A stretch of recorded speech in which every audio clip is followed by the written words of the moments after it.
So earlier this week, we talked with Tane Danger, a Twin Cities improvisational actor, a podcast host, a moderator, about Scott Galloway. Maybe you've seen the publicity around Scott Galloway's book. He's talked about the fact that we're letting down boys and men in America right now, but he's also led a movement called Resist and Unsubscribe. So Scott Galloway is on a podcast, national podcast called Pivot with Kara Swisher.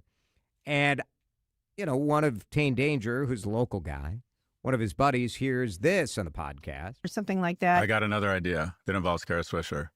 I think we should do a live event called Resist and Unsubscribe, and I think it should be a live event hosted in Minneapolis. Oh, let's do it. I'm anytime. You know what? I'm there for you.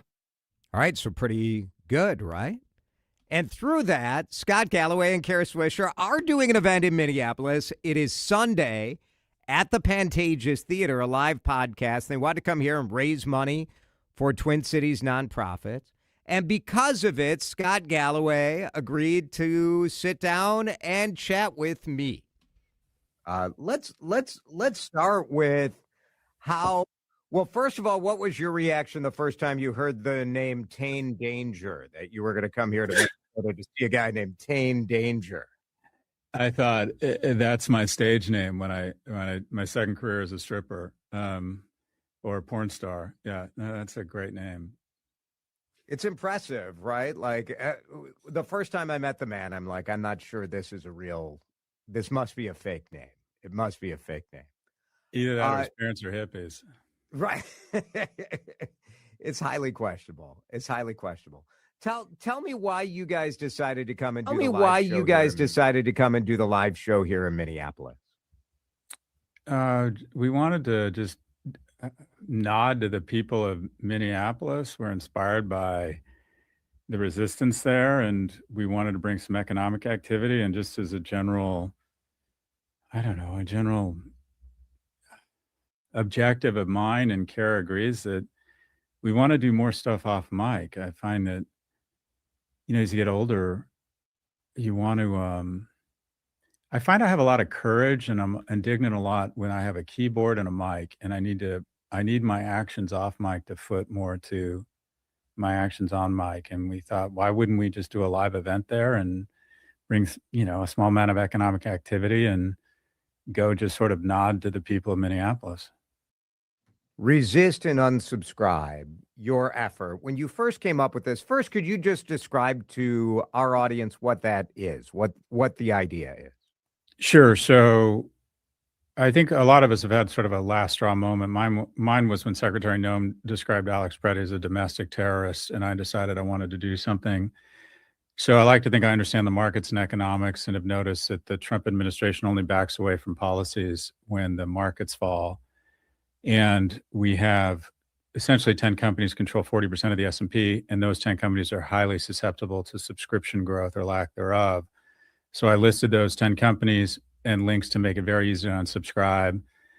And the notices, or the objective, is to send a signal to American consumers that they can vote with their wallets and have a disproportionate amount of impact with a minimal amount of consumer disruption, and to try and change the incentives such that the CEOs of big tech no longer just see a one-way incentive to support or enable the president. And so we launched the site, had over 2 million uniques. I think we've had, tried to calculate, be pretty honest about the analytics. We think we've taken about $1/3 billion of market cap out of these companies with the unsubscribes, and just want to, quite frankly, action absorbs anxiety. I've had a lot of anxiety over what's going on here, and it just feels good to be doing something with other people. Isn't that interesting? I really do believe that desire to do something. We've seen that here from people donating to hunger relief or donating to whatever it is, but just there is this sense of helplessness, I think, when we have nothing, when we feel like there's nothing we can do. 100%. And, if you're like me and you don't want to wait till the midterms and you're sick of just kind of barking into a mic, right? You can go to a protest but that's difficult. And I think it's powerful.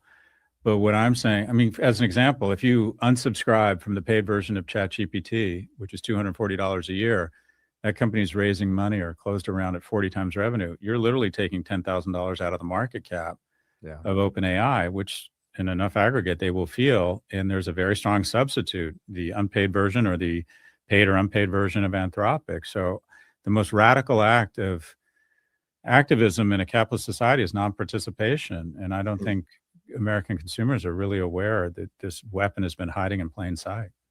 Scott Galloway is with us. It is one of those things that when you hear about it at first, you think like, come on, man. Like, all right, like me unsubscribing from Apple Music or Amazon Prime. I'm just one person. Does it really make a difference? Did you have any of that sort of self-doubt when you started this, if it would make enough of a difference? Oh, yeah. And I'm still not sure it will. The most famous economic strike in American history is probably the Montgomery bus strike. And what people think about it is that there was a cinematic moment where a courageous woman gave up her seat. But actually what impacted or what changed policy of the municipal bus system is a young reverend named Martin Luther King organized thousands of carpools every day for 11 months. And the municipal bus system was losing $250,000 in fares each month. So the bottom line is, unsubscribing from ChatGPT is showing up with a bicycle. Unsubscribing from several things is showing up to the carpool meeting point with a van. I want to show up with a tractor trailer. And yeah, are we a gnat on an elephant right now? Sure, but enough gnats will bring down an elephant. And it just feels good to be doing something. I've already heard from many of the CEOs. It's gotten coverage across almost all national media. So, how to eat an elephant one bite at a time. And is this going to work? I don't know, but stranger things have happened, and it feels like we have a lot of momentum right now. Well, Scott, and as a professor at NYU and a podcast host and all of these things, but the truth is, I think today in our modern age, there is almost a dismissiveness of protest. Like, is it going to work? You raised that question a couple of times. Is it going to work? And just even that idea of like, what does that even mean? What does it mean to say it worked? I think is sort of problematic. We don't know what the ripple effect of certain action is. And I look even here in Minneapolis, where I was skeptical of the day of action where businesses were closing so people could protest. I'm like, I don't know if this is what our economy needs right now. And then you look outside and see it's 20 below and there are 30, 40, 50,000 people in the streets. And to me, like that made a powerful impression. That did work. So some of this stuff can work, I think. Yeah, well, it can, and it does. And the number of people unsubscribing to Disney Plus convinced Disney to put Kimmel back on the air. So I don't think it's in any way unrealistic to think that the CEOs of these companies, before they decide to be kind of prostituted or show ponied around by the president, or to ignore some of his policies, or to show up to premieres or finance the documentary of the First Lady, or to provide infrastructure for ICE, I think they need to realize there's incentives on both sides of the coin here, and that we are watching and voting with our dollars. The greatest action, arguably, in government history in terms of dollars was 6 years ago. We allocated trillions of dollars in incremental spending, new laws, new regulations, new frameworks on a dime. We did this on a dime, not because tens of thousands of people were dying, but because GDP had crashed 31%. It really wouldn't take much to substantially hit the numbers of these big tech companies and send a signal to the market. So I think this is a string we can pull on and have a big impact with a fairly amount of modest effort. And what I would say around the modest amount of effort is that when I unsubscribed from AT&T, I found out that I had 4 accounts, 3 for BlackBerries and iPads that had been sitting in landfills for 10 years. So this not only isn't a ton of consumer disruption, but you might find you can save some money with canceling subscriptions you didn't even know you had.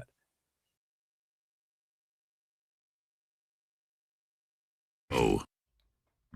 All right, Jason here. We'll have more with Scott Galloway as we continue that conversation in a minute. But I want to talk to you about Chris Lindahl and Chris Lindahl Real Estate, because you know the arms wide out bit, you know the billboards, but did you know that more and more people are saying yes to the guaranteed cash offer?